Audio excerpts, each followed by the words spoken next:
শুরুতে হাদিস বলছিলাম, এখনো অনুবাদ করি নাই। হাদিসে কি বলছিলাম? কয় পরিপূর্ণ কামেল মুমিন হলো সে যার চরিত্র সব থেকে ভালো। আল্লাহু আকবার বলেন। চরিত্র যার ভালো সে কামেল মুমিন, যার চরিত্রে ভেজাল সে কামেল মুমিন হতে পারে নাই। আর চরিত্রের সার্টিফিকেট কে দিবে?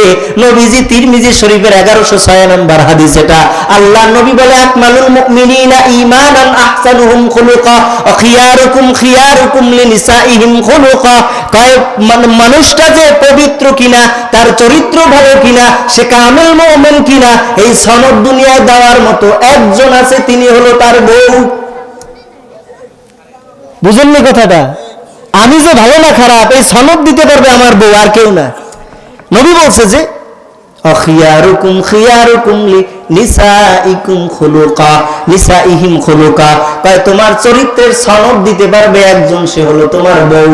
তুমি কি না কি করো গোপনে আমরা কেউ দেখি না, তবে তোমার বউয়ের কাছে তুমি ধরা পড়ো বিদায় সে তোমার চরিত্রের কথা ভালো করে বলতে পারবে। হুজুর বউ কথা শোনে না, আমি বলবো বাবা আপনার ভিতরে একটু তালাশ করেন, মনে হয় ভুল আছে কোথাও। যদি ভুল না থাকতো বউ তো আপনারও কথা শোনার কথা ছিল। আপনি ভুল করেছেন বিদায় সারাটা জীবন পস্তাইতেছেন, ঠিক কি না? আমার চরিত্র যদি ভালো হয়, আমার বউয়ের চরিত্র ভালো হওয়ার কথা। আমার চরিত্র যদি খারাপ হয়, আমার নেচার যদি খারাপ থাকে, তাহলে আমার বউ ভালো পাওয়াটা বড় কষ্টের ব্যাপার। আমার নিজের অবস্থাই বড় খারাপ, বাইরের মানুষ জানে আমি বড় টুপিওয়ালা, আমি জুব্বাওয়ালা, আমি টাই কোট টাইওয়ালা, কিন্তু আমার ঘরের বউ জানে আসলে যতই টাই দড়ি আর তুমি টুপি পাগড়ি লাগাও না কেন, তোমার চরিত্রের অবস্থা বেশি ভালো না। তুমি আসলে অতটা পবিত্র না। তুমি যে মোবাইল চালাও সেখানে মোবাইলটা পবিত্র নাই। তোমার হাত দিয়ে যা কাজ করো এগুলি পবিত্র না। তুমি ঘরের ভিতরে যে রিজিক অন্বেষণ কইরা আনো, এই রিজিকটাও তোমার পবিত্র না। এই খবর একমাত্র তোমার বউ জানে, দুনিয়ার অন্য মানুষ অতটা জানে না যতটা তোমার বউ জানে। বউয়ের কাছে আইসা গপ্প মারো যে আমার অবস্থা এই এই এই হালতে আছি। আসলে বাইরে যে তুমি কতটা খারাপ চেহারা দেখে অনুমান করা যায় না, কিন্তু বউয়ের কাছে চরিত্রের কোনো কিছু গোপন কখনো থাকে না। ভাই আপনারা কি আমার কথা বুঝতেছেন? কষ্ট লাগতেছে না? পর্দা মহিলার জন্য যেমন ফরজ, পুরুষের জন্য তেমন নফল নাকি? পুরুষের জন্য কি? অকরনা ফি বুয়ুতিকুন্না ওয়ালা তাবাররাজনা তাবাররুজাল জাহিলিয়াতিল উলা। আম্মা জানদেরকে বলবো, আম্মা জান আপনারা যারা মাইকের আওয়াজ কানে যায় গো মা, আপনি মনে করছেন আপনার স্বামীর চরিত্র খারাপ তো আপনিও বেপরোয়া হয়ে চলবেন না গো আম্মা জান, না না, আপনার কবরে আপনার স্বামী যাবে না, ওই কবরে আপনাকেই শোয়া লাগবে। আপনার হিসাব নিকাশ আপনার স্বামী দিবে না, হিসাব আপনাকেই দেয়া লাগবে। জগৎ খারাপ হবে বিদায় অমুকের বউ এমন চলে, তমুকের বউ এমন চলে বিদায় আপনিও চলবেন না, এটা হতে পারে না। বুদ্ধিমানের কথা এটা হয় না, বরং আপনি বুদ্ধি খাটায় বলবেন জগতের সবাই যদি বেপরোয়া বেপর্দা হয়, আমি আম্মা জান আজকে থেকে কখনো বেপর্দা হব না। নিয়ত করা যায়নি? আমার বউরে আমার বন্ধুদের কাছে শপিস বানাইয়া দেখানোর তো কিছু নাই, এটা তো বাহাদুরি না, বরং চোকা পুরুষতা। আমার বউ অন্য পুরুষ দেখবে, দেখা মজা নিবে, এটা হতে পারে না। বলবেন হুজুর আপনারা এই কথা কেমনি মুখ দিয়ে উচ্চারণ করেন? আপনারা উচ্চারণ করাইতে বাধ্য করেন বিদায় তো বলি। রমজান মাসে আমরা বাজারে গেলে আমাদেরকে দোকানওয়ালারা বলে পরে আসেন, হুজুরেরা কি আর কিনবে, আপাদেরকে ডাইকা নিয়ে বড় মজমা মিলাইতে বড় ভালো লাগে। যুবকরাও তারা আপনাদের বউদেরকে নিয়ে চান্স নেয়, আর আপনারাও বসে বসে চিন্তা করেন বউ পাঠায় দিছি সুন্দর মার্কেট করে চলে আসবে। কথাটা যতই খারাপ লাগে আমি বোঝানোর জন্য বললাম, আব্বা জান আজকে থেকে যদি আপনি পুরুষ হয়ে থাকেন, সত্যিকারের পুরুষ কখনো বউরে বেপরোয়া ছেড়ে দেয় না। আপনার বউকে এলাকার মানুষ দেখবে, আপনার বেয়াই বাড়ির মানুষ দেখবে, এটা হতে পারে না। কারণ নবীজি বলে, ও আমার বিবিরা তোমরা ঘরের ভিতরে চলে যাও। আল মারআতু আওরাতুন ফাইদা খারাজাত ইস্তাশরাফা শাইতান। নবীজি হাদিসের ভিতরে বলেন, উম্মত শুনো, নারীরা হচ্ছে গোপনীয় জীব, এরা গোপনেই ভালো থাকে। এদেরকে যখনই আওরাত থেকে বের করে নিয়ে আসবা, শয়তান অন্য যুবকদের চোখে একটু মজা মেরা দিবে। শয়তানের ওই মজার কারণে সব এলাকার যুবক বৃদ্ধ সবাই কিন্তু তোমার বউয়ের দিকে তাকাবে। যেই জিনিস আল্লাহ দিল আপনারে আমারে দেখার জন্য, সেটা এলাকাবাসী দেখে হক আদায় করবে, এটা মেনে নেওয়া যায়? আমরা মুসলমান দাবি করি, মনে করি আমরা ঈমান আছে পাক্কা, আসলে ফরজ বিধানকে আমরা মানি না, ঠিক কিনা? বুঝেন কিনা আমার কথাটা? বলে হুজুর এতক্ষণ যা ছিলেন এখন তো একেবারে গায়ের উপরে পড়ে, পড়লেও তো কিছু করার নাই। আমাদের অবস্থা এত খারাপ যে আমাদের মেয়েটা আজকে বেপর্দা ভাবে চলে, আমার বউটা আজকে বেপর্দা ভাবে চলে, আমি খবরও নিতে পারি না, তো আমি কেমন স্বামী হইলাম? নবী বলেন, আদ-দুনিয়া কুল্লুহা মাতাউন ওয়া খায়রু মাতা'id দুনিয়া আল মারআতু সালিহা। মুসলিম শরীফের হাদিস। আল্লাহর নবীজি বললেন, উম্মত, দুনিয়ার ভিতরে সবকিছুই সম্পদ, তবে এর ভিতরে উত্তম একটা সম্পদ আছে, সেটা হলো আল্লাহ ওয়ালা নেককার বিবি পাওয়া। যেই বান্দাটা ঘরের ভিতরে বিবিটা ভালো পাইছে, ওই বান্দাটা যেন দুনিয়ার ভিতরে মিনি ভেসতে আছে। যার বউটা খারাপ, ওই বান্দাটা দুনিয়ার ভিতরেই যেন জাহান্নামের গজবে পড়েছে। পুরুষ হইয়া তো পুরুষদের কষ্ট কিছুটাও বুঝি, আমিও তো পুরুষ। এমন কষ্টে আছে, শব্দ করতে পারে না, বাইরে গেলে বাঘের মতো, ঘরে আসলে বাঘের আর চাল চলন খাটে না। বউয়ের কাছে আসলে কোনো বিচারক নাই, বাইরে মেম্বার কিন্তু ঘরে কেউ মেম্বার আসেনি, বাইরে পিসাব ঘরে কেউ পিসাব আসেনি। এই আমার মতো মানুষটা বাইরে গেলে মানুষ কয় হুজুরে আসছে, কিন্তু ঘরে গেলে হুজুর কয় ঠিকই, কিন্তু আপনাদের মতো হুজুর কয় না। হুজুরে তফাৎ আছে না নাই? একটু মজা দিয়া কয় হুজুরে আসছেন, ও হুজুর। আর আপনারা তো বলবেন যে হুজুরে আসছে সম্মানে। হাতে কারো বিড়ি থাকলে আমাদের দেখলে বিড়িটা ফালা দেয় হুজুরের সম্মানে, ঠিক কিনা? আল্লাহ সম্মান আমাদেরকে দিছে, আলহামদুলিল্লাহ পড়েন। যদি কোনো মানুষটা কাপড় হাঁটুর উপরে উঠানো থাকে, ইমামরে দেখলে কাপড়টা আস্তে আস্তে করে ছাড়ে আর আগায়, কারণ ইমাম আসছে, ইমাম হুজুরে সম্মান করে। কিন্তু ঘরে ওই বেটা কিন্তু হুজুর থাকে না, মেম্বার বেটা ঘরে গেলে মেম্বারই খাটে না। কখন খাটবে কয়, যখন তুমি ঘরের ভিতরে একটা আল্লাহওয়ালা নেককারিনী আল্লাহর বান্দি পাইবা, তখন তুমি ঘরের ভিতরে গেলে জান্নাতের আরাম পাইবা। এজন্য ছেলে মেয়ে বিবাহ করানোর সময় কে কত সুন্দর এটা দেখেন না, কার বাপের কত টাকা আছে এটা দেখেন না, বরঞ্চ আগে দেখেন ফাযফার বিযাতিদ দ্বীন। হুজুরেরা আছে, তারা জানে ভালোভাবে। তুনকাহুল মারআতু লিআরবাইন। নবী বলে 4 জিনিস দেখে বিবাহ করাও ছেলেদেরকে। কয় জিনিস? আরো একটু আসতে বলেন, কয় জিনিস? এই যুবক বিবাহ যারা করবা একটু চিন্তা করো তো, 4 জিনিস দেখে নবী বিবাহ করতে বলছে, আর তুমি কোন জিনিসের দিকে তাকায় আছো? 1 নম্বরে মালিহা, মাল দেখে বিয়া করো। অলি হাসাবিহা, বংশ দেখে বিয়া করো। অলি জামালিহা, সৌন্দর্য দেখে বিবাহ করো। ওয়ালি দীনিহা, দিন দেখে বিবাহ করো। ফাযফার বিযাতিদ দ্বীন, যদি দিন পাও বাকি 3টা ছাইরা দাও, শুধু দিনদারিতাকে প্রাধান্য দিয়া দাও। যদি শান্তিতে থাকতে চাও, শান্তিতে যদি খাইতে চাও, ঘরে ঢুকলেই যদি শোনো নাই নাই, তাহলে তুমি যে কতদূর শান্তিতে আছো, তোমার শান্তিও নাই। ঘরে ঢুকতে গেলেই যদি শোনো নাই, তুমি গেছো বাজারে, ফোন দিয়া কয় কই গেলা, ঘরে তো আগুন। এই আগুন ওই আগুন না, রাগে ফায়ার। কথা বুঝেন নাই? রাগের আগুন। কয়টা নাই, ওইটা নাই। এত বাজার করে নিয়ে গিয়া ঘরে বউয়ের হাতে দিবা, এরপরও বলবে আমার বাজার এইটা আসে নাই। এই নাই নাই যে বলে, তার সংসারে স্বামী নামের পুরুষটা শান্তিতে নাই। এইটা দেখছেন নি? মিলছে কিন্তু মোটামুটি সবাই ঠিক। এটা মিলছে কিনা, এটা কমন বয়ান করলাম। সবার মিলছে, এটা সবাই কয় ঠিক, খালি নাই। যুবক চিন্তা করে বিয়ে করলে কত শান্তি। হ্যাঁ শান্তি আছে, শান্তির জিনিস তো আনতে হবে তোমার। যারে তারে আইনা তুমি শান্তি পাইবা মান্দার গাছ লাগাইয়া আম খাইতে চাইলে আম পাওয়া যাবে না। কিয়ামত পর্যন্ত গাছের গোড়ায় পানি দিবা ঠিক, কিন্তু তুমি কিয়ামতের আগে কোনোদিন মান্দার গাছ দিয়া আমের আশা করা যায় না। দিনদার মেয়ে ঘরে বউ না বানাইয়া যদি তুমি আনো, আর বেপর্দা একটা দানা কাটা আইনা যদি ঘরের ভিতরে ঢুকাও, ওটা দিয়ে শপিজের শান্তি ঠিকই পাইবা, কিন্তু আসল যে শান্তি 6 মাস বছর গেলে দেখবা তোমার ওই ঘরে আর মাথা দিতে মন চায় না। পুরুষের কষ্ট আহারে, সকালবেলা বের হয়, এই শীতের ভিতরে মানুষ দেখি খেতে কাজ করে, ঠান্ডা, প্রচন্ড ঠান্ডা, এর ভিতরে পুরুষ ঘরে থাকে না। নিজের জন্য যদি কাজ করত, একদিন কাজ করলে 1 সপ্তাহ বসে খাওয়া যায়, কিন্তু নিজের জন্য পুরুষ খাটে না, বরঞ্চ সংসার কেমনে ভালো চালানো যায়। ও পুরুষ নামের আমার যেই বাবারা আছে, এরা চিন্তা করে কখন একটু সুন্দরভাবে আমার বউরে কেমনে ভালো রাখা যায়, ছেলেটারে কেমনে ভালো রাখা যায়, মেয়েটারে কেমনে ভালো রাখা যায়। এই জন্য সবাই নিজের জীবনটাকে উৎসর্গ করে দেয়। উৎসর্গ করে দিয়ে কি পাইছো? আসলে ঘরে গিয়ে শোনে নাই আর নাই। ও আম্মা জানেরা, এটা আপনাদের কোনো ভালো গুণ হতে পারে না।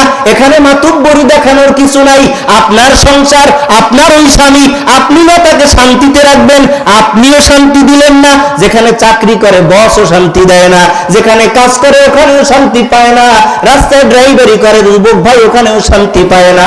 এবার আপনি একটু বলেন, যুবকের শান্তি আসলে কোথায়? আপনি বলেন তো। কাজে গেল, সেখানেও গালমন্দ আছে না নাই? আবার যেই মানুষটা ড্রাইভিং করে সারাদিন কত ঝড় ঝাপটা তার উপরে যায়, শান্তি বলে রাস্তায়ও কিছু নাই। অফিসে যে চাকরি করে মনে হয় সকালবেলা ভালো একটা কোটটাই পরে গেছে মানে শান্তি, আসলে কোটটাই শান্তি দেয় না। চাকরির ওখানে গিয়েও দেখেন বসের ঝাঁঝানি আছে না নাই। এরপরে ঘরে যখন সন্ধ্যাবেলা ক্লান্ত শরীর নিয়ে আসি, এরপরে ঘরে ঢোকার পরে আপনিও যদি শান্তি না দেন, বলেন এবার আমার যুবক বাবা কোন রাস্তায় যাবে? আমাদের সব আছে, শুধু শান্তি নাই। কি নাই? কিন্তু আমরা চাই শান্তি। আমরা কি চাই? আমরা আসলে চাই শান্তি, কিন্তু আমাদের শান্তি নাই। কেন শান্তি নাই? কয় লাকাদ কানা লাকুম ফি রাসূলিল্লাহি উসওয়াতুন হাসানা। আমাদের ভিতরে রাসূলুল্লাহর উসওয়ায়ে হাসানা নাই, যার কারণে আসলে আমরা প্রকৃত শান্তিতে কোনো বান্দা নাই। কেন নাই? কারণ আমাদের ভিতরে রাসূলুল্লাহর আদর্শ নাই। কেন নাই? আমাদের ভুলের কারণে। কাদের ভুলের কারণে? কষ্ট পাইতেছেন? আমার সময় খুবই অল্প, আর অল্প কিছুক্ষণের ভিতরে চলে যাব ইনশাআল্লাহ। আমারে রাইখা আগে যাবেননি আপনারা? আছেন আর কিছুক্ষণ? সকলে একটু জিকির করি, লা ইলাহা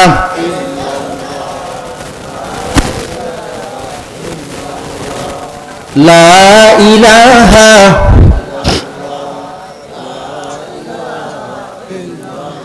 हमेशा जिकिर करो मुमिन गाफिल থাকিও না।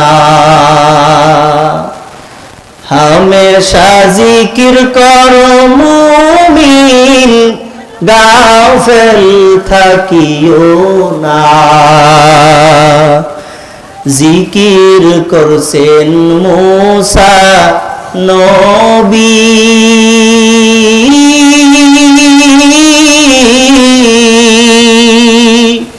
তুর পাহাড়ে গেলেন চলি, জিকির করছেন মুসা নবী।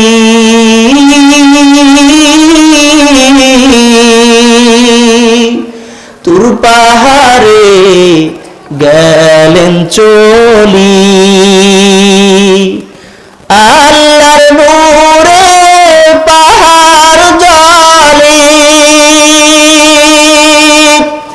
আল্লাহর নূরে পাহাড় জ্বলে, নবী মুসা জ্বলে না।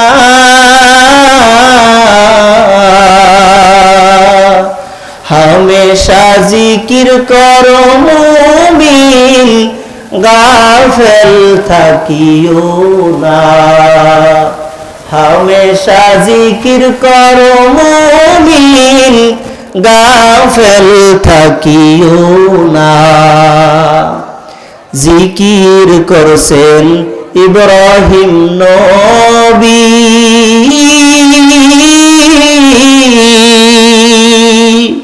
নমরুদেরা গুনে পড়ি জিকির করছেন ইব্রাহিম নবী,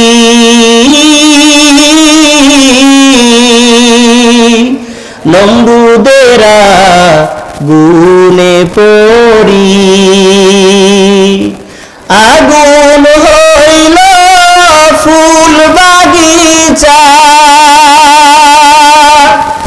আগুন হইল ফুল বাগিচা, নবীর পশম পড়ে না। হামেশা জিকির করো মুমিন গাফেল থাকিও না। হামেশা জিকির করো মুমিন গাফেল থাকিও না। এর নবীর উম্মতের দল, এই শুরু থেকে এই পর্যন্ত আমি বুঝাইতে চাইলাম আমাদের সমাজ কেন ধ্বংস হয়ে গেল। আজকে সমাজে যুবকের চরিত্র ঠিক নাই, যুবতীর চরিত্র ঠিক নাই, সমাজের ভিতরে এত অশান্তি, আমাদের সমাজের ভিতরে রাসূলুল্লাহর কোন আদর্শের কোন বন্দোবস্ত নাই। আমার জীবনটা রাসূলুল্লাহর সুন্নাহ মোতাবেক চলে না, আমার পরিবারটা নবীজির সুন্নাহ মোতাবেক চলে না। এর নবীর উম্মতের দল, যদি আমার জীবনকে আমি রাসূলুল্লাহর সুন্নতের রঙে রঙিন করে দিতে পারতাম, আমার পরিবারের আমার ছেলেটাকে যদি সুন্নাহ মোতাবেক আমি চালাইতে পারতাম, আমার বিবিটারে যদি আমি সুন্নাহ মোতাবেক চালাইতে পারতাম, আমার নিজের জীবনটাকেও যদি আমি সুন্নাহ মোতাবেক পরিচালিত করতে পারতাম, তাহলে আমার মনে হয় আমাদের সকলের জীবনেও শান্তির দেখা পাইতাম। বুঝতে পারছেন কথা? এক নাম্বার, শুরুতে বলছিলাম জীবন চলে যাবে, মিথ্যা কথা কখনো বলা যাবে না। মিথ্যা বললে বান্দা কখনো রিজিক কমে না, মিথ্যা বললে কখনো বান্দার সম্মান কমে না, মিথ্যা কথা বললে কখনো বান্দার বেতন কমে যাবে না। এজন্য সব সময় যদি পারো নিজের জবানটাকে কন্ট্রোলে রাখা সত্য কথা বলার চেষ্টা করো। একদিনে হবে না, আস্তে আস্তে করে চেষ্টা করে নিজেকে কন্ট্রোলে আনো। এরে বান্দা, গীবত করা যাবে না, অন্য ভাইয়ের গীবত কখনোই করা যাবে না, নিজের পরিবারটাকে বেপরদায় ছেড়ে দেওয়া যাবে না। যদি মাহফিলকে হেদায়েতের ওসিলা বানাতে চাও, আজকে থেকে অন্তরে অন্তরে নিয়ত করে নাও, এরে আব্বা জান, নিজের জীবনটাকে পরিশুদ্ধ করব, সত্যকে দিয়ে নিজের জীবনটাকে সাজাবো। সত্য দিয়ে আমার জীবনটাকে যদি সাজাইতে পারি, সত্য মানুষকে মুক্তি দেয়, মিথ্যা মানুষকে চিরতরে ধ্বংস করে দেয়। জানেন কিনা? নবীজির জামানা চলে গেল, আবু বকরের জামানা চলে গেল। অল্প সময় একটু ধৈর্য ধারণ করে দিলের কানটা লাগায় দেন রে আব্বাজান। নবীজির জামানার পরে আবু বকরের জামানা, আবু বকরের পরে ওমরের জামানা, ওমরের জামানা আসার পর একদিন লোকেরা তাকায়া দেখতেছে দুই যুবক সন্তান একটা যুবকের কলার ধরে টানতে টানতে ওমরের দরবারে নিয়ে যায়। কি কারণে ওমরের দরবারে নিয়ে যায়? কয় যুবকের বিচারের দাবিতে ওমরের দরবারে নিয়ে গেছে। অর্ধ পৃথিবীর শাসক হযরতে ওমর ওমরের দরবারে নিয়ে যখন গিয়া দাঁড়াইছে, ওমরের দরবারে দাঁড়ানোর পর যুবক দুইটা ডাক দিয়া কয়, খলিফাতুল মুসলিমিন, আমরা এই যুবককে নিয়ে আসছি একটাই কারণ, এই যুবক আমাদের আব্বাজানকে হত্যা করেছে, এই জন্য আমরা নিয়ে আসছি আপনার দরবারে ন্যায্য বিচারের জন্য, ইনসাফের বিচারের জন্য। ইনসাফের বিচার চাইতে গেলেও কিন্তু বাংলাদেশে মুক্তি পাওয়া যায় না, জানেননি? ইনসাফ কায়েম করতে গিয়ে আমার বরিশাল বিভাগের নলসিটির হাদি ভাই চলে গেল, ইনসাফ আর কায়েম করতে পারলো না। ওমরের জামানা সত্যবাদিতার জামানা, ইনসাফের জামানা। ইনসাফের জামানায় ওমর রাদিয়াল্লাহু তাআলা আনহুর দরবারে যখন যুবককে নিয়ে যাওয়া হলো, কি কয়, আমার বাবাকে হত্যা করেছে, বিচার করে দেন। এবার সমবেত লোকদের সামনে ওমর জিজ্ঞাসা করে, যুবক কি কারণে তুমি হত্যা করলা বলো, আসলেই কি তুমি হত্যা করেছো নাকি অভিযোগ মিথ্যা বলো। যুবক ডাক দিয়া কও, খলিফাতুল মুসলিমিন ওমর, আসলে আমি এই যুবকদের বাবাকে হত্যা করেছি, ঘটনা সত্য। আসামি কি কর? আমরা হইলে কি সত্য বলতাম? ঘটনা সত্য। ও খলিফাতুল মুসলিমিন ওমর, আপনি বিচারটা করে দেন। বিচার করার জন্য খলিফাতুল মুসলিমিন এবার কয়, এ যুবক রে, বিচার তো করে দিব। আল কতলু বিল কতল, আল কতলু বিল কতল, যেই ব্যক্তি হত্যা করে তাকে তো শরিয়া অনুযায়ী আইন হচ্ছে তাকেও হত্যা করে দিতে হবে। এ যুবক রে, তুই যেহেতু স্বীকার করেছো দায়, তাহলে এবার তোমাকেও হত্যা করতে হবে। ভিন্ন কিছু করার শরীয়ত কোনো আদেশ দেয় নাই। শরীয়তের আইন তো বুঝেন, খুব কঠিন না সহজ?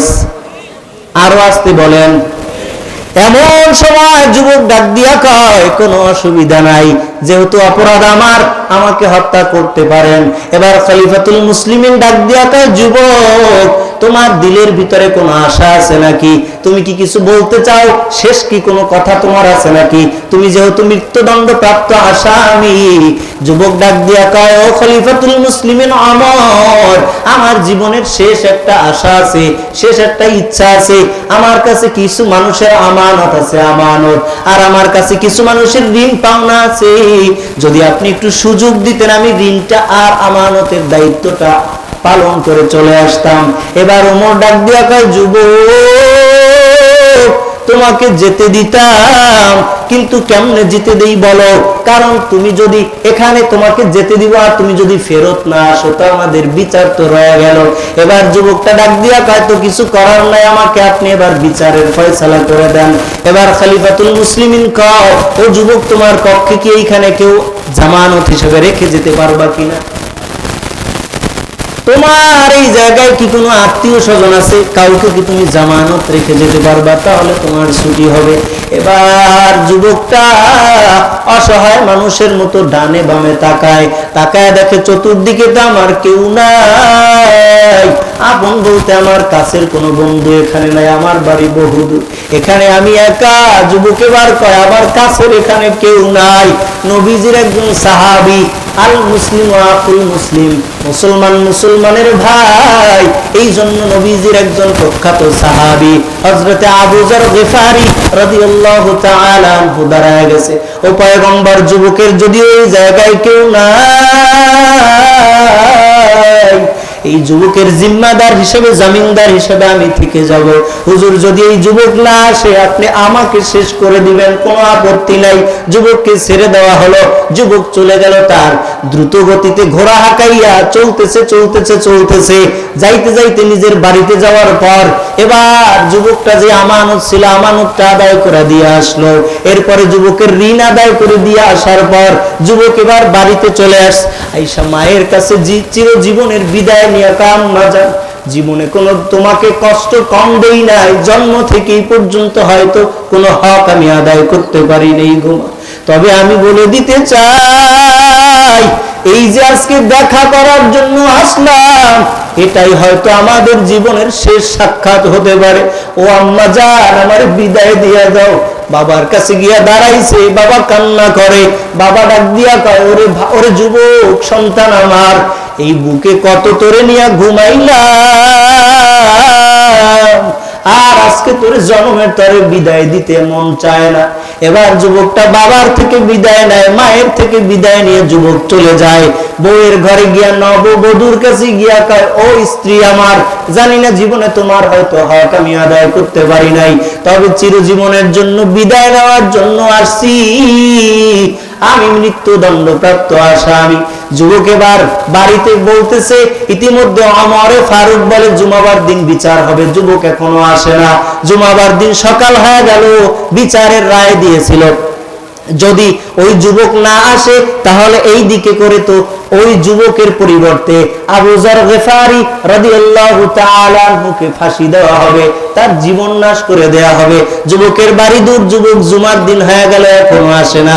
জুমার নামাজের আগে ওমরে ফারুক রাদিয়াল্লাহু তাআলা আনহু পত্রবাহককে পাঠিয়ে দিয়া কয়, আবু জরের বাড়িতে গিয়ে একটু সালাম দিয়া বলবা, ও আবু জর জীবনের তরে গোসল দিয়া শেষ জুমার নামাজের নিয়ত করে বাড়ি থেকে রওনা দিয়া আসবা, কারণ আজকে হয়তো হতে পারে তোমার জীবনের শেষ জুমা। যুবক যদি ফিরে না আসে তোমার জীবন নিয়ে যাওয়া হবে। আবু জরের কোনো চিন্তা নাই, কোনো ভাবনা নাই। জুমার দিন সুন্দরভাবে গোসলটারে বানাইয়া সুন্দরভাবে পরিপাটি অর্জন করার পর এবার রওনা দিয়েছে মসজিদে নববীর দিকে। আয়েশা জুমার নামাজ আদায়, জুমার নামাজও শেষ হয়ে গেল, যুবকের কোনো খবর নাই। এবার সবাই চিন্তা করে আজ একটা দোষী মানুষের কারণে নির্দোষ একটা প্রাণ, তাও নবীজির সাহাবী, তাকে আজকে জীবনের তরে শেষ করে দেয়া হবে, এটা মেনে নেওয়া যায় না। এদিকে যুবকেরও খবর পাওয়া যায় না, এদিকে ওরা যখন গিয়া কয়, ওমর কয় বিচার তো না করে পারা যায় না, ও সাহাবায়ে কেরাম বসে যাও। এবার আবু জরকে দিকে জল্লাদকে পাঠায়া দিয়া কয়, ও জল্লাদ আস্তে আস্তে করে আগাও, আবু জরের ফাঁসির যে রায় ছিল এই রায়টা কার্যকর করে দাও। জল্লাদ তো আজকে কি আগাবে? জল্লাদ তো প্রতিদিনের মতো নাই। জল্লাদ বলে কিতাবের ভিতরে হায়াতুস সাহাবা কিতাবে দেখলাম জল্লাদ বলতেছে, সে মনে মনে বলে যে আমার মনে হয় যেন পায়ের সাথে কে ইট বেঁধে রাখছে, আমার পা সামনের দিকে যেতে চায় না। যে খলিফাতুল মুসলিমিন ওমর, যিনি রায় দিয়েছে, রায় প্রদান করেছে শাসক, তিনিও ডাক দিয়া কয় আজকে আমার মনে হয় যেন আমারও দিলটা টানতেছে না। ওমরের মতো মানুষটাও ওই মসনদে বসে বসে ওমরও কাঁদে, এদিকে হাজারো সাহাবায়ে কেরাম নবীর তারাও কান্না করে। আবু জর ফাঁসির মঞ্চে দাঁড়ায় আছে, একটু পরেই তো আবু জর দুনিয়া থেকে বিদায় নিয়ে চলে যাবে। জল্লাদ আস্তে আস্তে আগাইতেছে, ওমরের চোখে পানি, জল্লাদের চোখেও পানি, সাহাবায়ে কেরামদের চোখের ভিতরেও পানি। সবাই যখন একটা কান্নার আওয়াজ আস্তে আস্তে আগাইতেছে, জল্লাদ সামনের দিকে কদম দেয়। এমন সময় সাহাবায়ে কেরামদের ভিতর থেকে কে যেন আওয়াজ দিয়া কয়, জল্লাদ আর আগাবি না, একটু অপেক্ষা কর, অপেক্ষা কর, একটা বারের জন্য একটু মসজিদে নববীর বাইরের দিকে তাকায় দেয়। ওই যে পূর্ব দিক থেকে কে যেন ঘোড়ার ধুলো উড়াইয়া উড়াইয়া আসতেছে। আমাদের মনে হয় ওই যুবকটা মনে হয় চলে আসছে আবু জরের দিকে আর রাস্তা। এরপরে সবার নজর পূর্ব দিকে তাকায়া দেখতেছে ওই যুবকটা ঘোড়া হাঁকাইয়া আসছে, আওলা কেশ, পাগলের বেশে আয়েশা ঢুইকাই ওমরের দরবারে দাঁড়ায় কয়, ও খলিফাতুল মুসলিমিন, আপনি আমাকে ক্ষমা করবেন আমার ভুলের জন্য। কি তোমার ভুল? কয় হুজুর আমি রওনা দিছিলাম বহু আগেই, কিন্তু পথিমধ্যে ঘোড়ার পায়ে ব্যথা পাওয়ার কারণে আসতে আমার দেরি হয়ে গেছে, আপনি আমাকে মাফ করে দেন। আর এর আগে বড় কথা, আমার ভাই আবু জরকে আপনি ছেড়ে দেন, আমার জন্য আমার ভাই ফাঁসির মঞ্চে দাঁড়িয়ে আছে, আজ ভাইকে আগে আপনি ক্ষমা করে দেন। খলিফাতুল মুসলিমিন কয়, ভাইকে তো ক্ষমা করব, এর আগে বলো তুমি তো নিজে ভালোভাবে জানতা এই জায়গায় যদি যাও আর কিন্তু ফেরত আসতে পারবা না, এরপরও তুমি চাইলে তো বাড়িতে পালায়া থাকতে পারতা, কিন্তু কেন আবার ফেরত আসলা? এবার যুবক ডাক দিয়া কয়, ও খলিফাতুল মুসলিমিন ওমর, আমার দিলের ভিতরে ভয়, কারণ আমি মুসলমান। আমি কি? আমার দিলের ভিতরে ভয়, কারণ আমি তো একজন মুসলমান, আমার তো একদিন মরণ বরণ করতে হবে, আল্লাহর আদালতে একদিন দাঁড়াবো। ওই দিন তো আল্লাহ আমাকে জিজ্ঞেস করবে কি নিয়ে আমল নামা আসছো। ওই দিন যদি আল্লাহ দেখে আমার আমল নামায় ওই মানুষ হত্যা করার গুনাহ, আমার আল্লাহ তো এই দিন আমাকে ক্ষমা করবে না গো ওমর। এই জন্য আমি দৌড়াইয়া চলে আসছি, আমার আবু জর ভাইকে ছেড়ে দেন। আমি আমার এক ভাইকে বিপদে ফেলাইয়া হত্যার আসামি হইয়া আল্লাহর দরবারে যেতে চাই না, এই জন্য আমি নিজের মরণ জেনেও চলে আসছি। এবার নবীজি তো যুবকের কথা শোনার পরে আবু জরকে ডাক দিয়া কয়, আবু জর, আপনি বা কেন নিজেকে বিপদে ফেলে দিলেন? কোন কারণে আপনি নিজেকে বিপদের মুখে ঠেলে দিয়েছিলেন? আবু জর ডাক দিয়া কয়, খলিফাতুল মুসলিমিন ওমর, এমনিতে আমি আমাকে বিপদের ভিতরে ঠেলে দেই নাই, বরঞ্চ আমি জানি ইতিহাসের কিতাবে লেখা হবে এমন একটা দিন আসছিল, দূরের এক যুবক বিপদে পড়েছিল, ওই যুবকের পাশে হাজারো মানুষের কেউ দাঁড়ায় নাই। ওই দিন যদি আল্লাহ আমারে ধরিয়া কয় তুই কেন দাঁড়াইলি না, তুই কি দাঁড়াইতে পারতি না? এই ভয়ের কারণে আমি এর কিনারায় এসে দাঁড়িয়ে গেলাম। এবার এই অবস্থা যখন ময়দানে চলতেছে, এমন সময় ওই যে যুবক দুইজন বাবার বিচারের জন্য এখানে এসেছে, তারা ডাক দিয়ে কয়, খলিফাতুল মুসলিমিন ওমর, আর আমাদের বিচার লাগবে না, আমাদের বিচার আমরা পেয়ে গেছি, আপনি যুবককেও ছেড়ে দেন, আবু যরকেও ছেড়ে দেন। ও যুবকরা, তোমরা কেন ক্ষমা করে দিলা? যুবকরা ডাক দিয়া কয়, এমনিতেই ক্ষমা করে দেই নাই। কেন তাদেরকে ক্ষমা করলাম জানি?